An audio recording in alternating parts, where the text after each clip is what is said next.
అదే నమస్కారం. A world on the edge. A world on the edge. ఇది world health organization చెందినటువంటి ఒక సంస్థ ఇచ్చిన నివేదిక. ఏంటది? ప్రపంచం ఈరోజు ఆల్మోస్ట్ ఇక ఎడ్జ్లో ఉంది. ఏదో ఒక రోగం, ఏదో ఒక యుద్ధం, ఏదో ఒక సమస్య. ఆ నివేదికలో ఈసారి ఎబోలా గురించి మెన్షన్ చేశారు. కాంగో అండ్ ఉగండాలో ఈ ఎబోలా వైరస్ మరణాలు 130కి చేరాయి. మ్యాంగ్బాలు అని మొగ్బాలు అని. సో ఇది ఆ కాంగో ఉగండా సరిహద్దులో ఉంటుంది. అది ఒక ఎలా చెప్పాలంటే గోల్డ్ మైనింగ్ సంబంధించిన ప్రాజెక్టు. ఆ ఏరియా మొత్తం ఈ మోగ్బాలు ఆ ఏరియా. సో అక్కడ జనాలు అటు ఇటు తిరుగుతూ ఉంటారంట. పక్కన ఫారెస్ట్ అట. ఈ ఫారెస్ట్ ఉండే జంతువులు కూడా వీళ్ళ దగ్గరికి వస్తూ పోతూ ఇక అర్థం చేసుకోండి. ఆ మూమెంట్లో వీళ్ళకి ఎబోలా వైరస్ అంటుకుంది. బట్ వీళ్ళని ట్రేస్ చేసి పట్టుకొని ట్రీట్మెంట్ అందిద్దామంటే దానికి సరైన వ్యాక్సిన్ లేదు. పోనీళ్ళు ఉన్నారంటే అందుబాటులో ఉంటారు.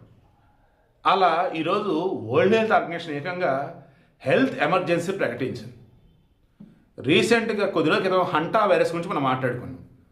ఇది ఎలుకల నుంచి వచ్చింది హంటా వైరస్. ఇప్పుడు ఈ ఎబోలా వైరస్ వల్ల ఇప్పుడు ఏకంగా అమెరికా వాళ్ళు ఈ కాంగో ఉగండా నుంచి ఫ్లైట్లో ఆపేశాడు. అన్ని జనాలు రానివ్వట్లేదు. అన్ని టెస్టులు చేశాక రాణిస్తున్నాడు. ఎందుకు? ఓ అమెరికా వైద్యుడికి ఆల్రెడీ ఎబోలా వైరస్ వచ్చింది. ఇది వచ్చినప్పుడు తీవ్రమైన జ్వరం, ఒళ్ళు నొప్పులు, వాంతులు, వికారం, లోపల సమ్టైమ్స్ రక్తస్రావం కూడా జరిగింది. సో ఇలా చెప్పుకుంటూ పోతే ఈరోజు ప్రపంచం ఉనికిపోతుంది.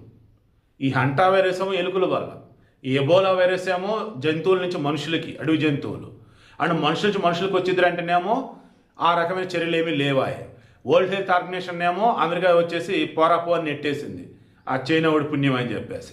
దాంతో జనరల్గా ఈ వరల్డ్ హెల్త్ ఆర్గనైజేషన్ ఇప్పుడు కీలకంగా సూచించింది ఏంటంటే మొత్తం ప్రపంచ దేశాలను ఏకమై అసలు ఏ రోగం ఎప్పుడు ఎలా వస్తుంది ఏంటి అనేది ముందుగా ఆర్టిఫిషియల్ ఇంటెలిజెన్స్ యూజ్ చేసి దానిని కనిపెడతాం.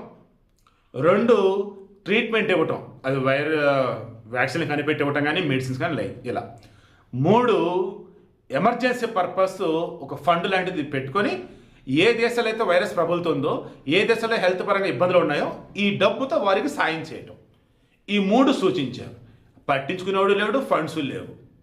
మీకు బాగా గుర్తుంటే నేనే అన్నా వరల్డ్ హెల్త్ ఆర్గనైజేషన్ కాదు, ఇది చైనా హెల్త్ ఆర్గనైజేషన్ అని చెప్పేసి. ట్రంప్ అదే అన్నాడు, మీరు చాలామంది అదే అన్నారు.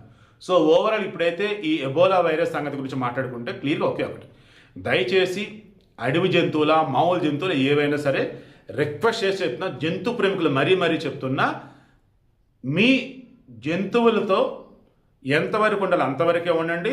ఎప్పటికప్పుడు వాటికి వ్యాక్సిన్లు వేస్తూ ఉండండి. రోడ్డు మీద ఉండేవాడితో మాత్రం ఆమె దూరంలో ఉండండి. ఫుడ్ పెడితే పెట్టండి, రిమైనింగ్ పెడితే పెట్టండి. ఫుడ్ షెల్టర్స్ దగ్గర తీసుకెళ్ళి జాగ్రత్తగా పెట్టండి. ఆటదిట్టంగా ఎక్కడ పెడితే అక్కడ పడేయకండి ప్లీజ్.